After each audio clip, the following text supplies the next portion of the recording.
আসসালামু আলাইকুম ফ্রেন্ডস, এডুজেট শিক্ষায় আপনাদেরকে স্বাগতম। আপনারা সবাই কেমন আছেন? আশা করি সবাই ভালো আছেন। বরাবরের মতো আপনাদের সাথে আছি আমি সাইফুল ইসলাম। চলে এসেছি নতুন একটি টিউটোরিয়াল নিয়ে।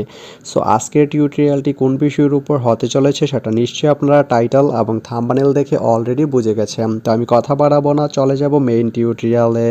আর মেইন টিউটোরিয়ালে যাওয়ার আগে একটা কথা বলে নিতে চাই, আপনি যদি আমার চ্যানেলে নতুন হয়ে থাকেন তাহলে অবশ্যই আমার চ্যানেলটি সাবস্ক্রাইব করে নোটিফিকেশন বেলটি অন করে দিবেন। আর যারা অলরেডি সাবস্ক্রাইব করে রেখেছেন তাদেরকে অনেক অনেক ধন্যবাদ। যারা আমার এই ভিডিওটি ফেসবুক থেকে দেখছেন তারা আমার পেজটি ফলো করে সাথেই থাকবেন। তো চলুন চলে যাই মেইন টিউটোরিয়ালে।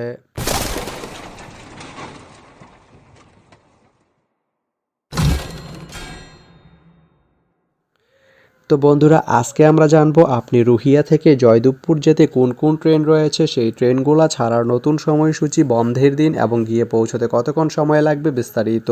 তো আমি যদি আপনাদেরকে ট্রেনের সময়সূচিগুলো বলে দেই, আপনি রুহিয়া থেকে জয়দেবপুর যেতে প্রথমেই যে ট্রেনটি রয়েছে সেটি হচ্ছে দ্রুতযান।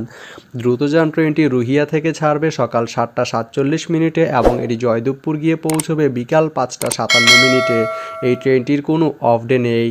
এরপরে রয়েছে একতা ট্রেনটি রুহিয়া থেকে ছাড়বে রাত 9:36 এবং এটি জয়দেবপুর গিয়ে পৌঁছবে সকাল 6:47। এই ট্রেনটির কোনো অফ ডে নেই। তো আপনি রুহিয়া থেকে জয়দেবপুর যেতে এই দুইটি ট্রেনের যে কোনো একটি ট্রেন ব্যবহার করতে পারেন।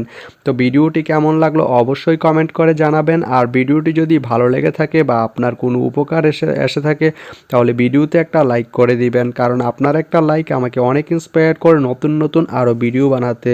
তো ধন্যবাদ সবাইকে ভিডিওটি এতক্ষণ ধৈর্য ধরে দেখার জন্য। ভালো থাকবেন, সুস্থ থাকবেন, এডুজেট শিক্ষার সঙ্গেই থাকবেন।